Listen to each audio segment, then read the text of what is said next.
I want to ask you, what are some practical tips that we can give to the Muslims listening to this that they can take to grow their wealth sustainably and in a halal way? Is there any tips that we can give them to our listeners today? Yeah, definitely. So you guys, so the first thing that I would consider is, first of all, understand your financial situation. Mm-hmm. Understand how much money that you have that is investable. So what I mean by investable is that you can risk it, and you don't mind losing some of it or a big portion of it.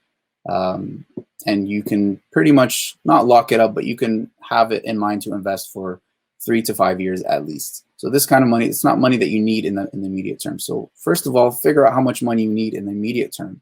So emergency expenses, usually 6 to 12 months of, your basic living needs. An amount of that amount is good to have, or is important to have as an emergency savings. So first establish that. Understand how much debt you owe if you have any debts, and then set a plan for paying that off. Ideally, once you've paid that off, then you can start investing. But I don't think there's necessarily one right answer. I think somebody can start slowly investing. So that said, if you have identified that, okay, let's say I have $5,000 or $1,000, whatever the number is, that I don't need today, I don't need in the next 2 years, I don't need in the next maybe 3 years. I want to do something with this money. I don't want it to just sit there. And then think about, okay, what goals do I have, right?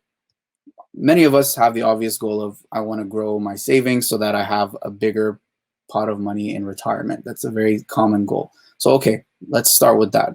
Your time horizon right there is at least 15 years plus, depending on your age, of course. So understanding how much money you have to invest, and then go ahead and open a brokerage account. Go ahead and open an investment account. All right. There are many out there like TD Ameritrade. There, if you're in the US, UK, there's a whole bunch. In Canada, there's Questrade. There's CIBC Investors Edge. There's so many that you can choose from.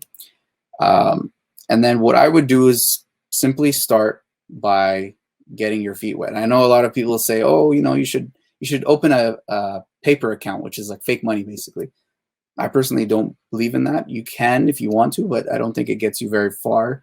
It's more, in my opinion, for trading, if you want to try certain trading tactics and look at charts and whatnot. But as a long-term investor, I think the important thing is to start and get a feel of how it feels for your money to get invested, move up and down, and understand how that feels. Start with that amount, and then designate a small amount that is feasible for you to consistently contribute into that investment pot over time. And then in terms of what to invest in, if you're a complete beginner, I would start with a halal ETF. For example, you've got the Wahid Invest ETF, the ticker symbol is HLAL, and then you've got the Sharia Portfolio ETF, which is the S&P 500 one that I mentioned earlier. The ticker symbol for that is SPUS. These are common ones that I just put out there. They're diversified. They're basically, ETFs are exchange traded funds. They're a basket of companies, and these are a basket of 200 of the US's top halal Sharia compliant, I should say, companies that qualify under certain Sharia standards. That's a good way to just literally start the journey and let your money get invested. Why it's good to start with an ETF is because it's diversified. What that means is you've got companies, you're spreading out your risk so that you're not investing in just one company. Because when you're investing in just one company, anything can happen to that one company. Any piece of news, if you think about Tesla, Elon Musk does a tweet and then the stock moves, right? So it's a great way to just get yourself invested. ETFs don't move a lot, so it's kind of a warm up into the markets because they have like 200 stocks, so they're not going to naturally move like individual stocks. But then once you're more comfortable, you can start researching individual stocks. And what I use actually for Muslims specifically, if you want to kind of a shortcut for finding Sharia compliant stocks, I'd give a shout out to Zoya. That's an app that it's been quite widely used already by the Muslim community to filter out Sharia compliant companies. You can just basically go search up a company, see if it's Sharia compliant or not. It tells you why.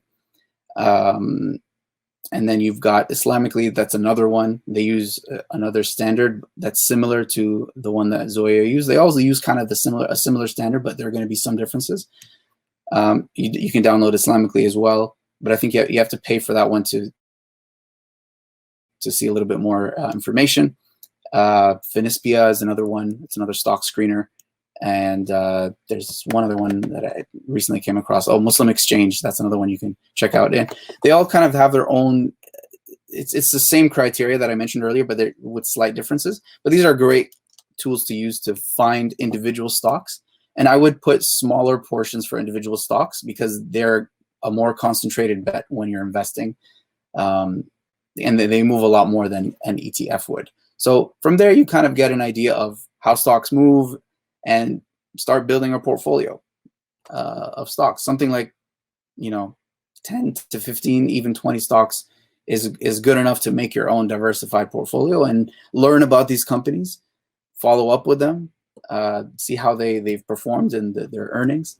There's a lot that one can do, but honestly, there are so many different types of risks you can take when investing in stocks. So just understand how a company has performed over the last 5 years, 5 to 10 years, how its stock has performed, and you can kind of get an idea of what you can expect. It doesn't indicate what it's going to do, but you can get an idea of the volatility or how much risk you're putting your money into, and then from there you just get a feel of why stocks move the way they do, and but you need to give them time.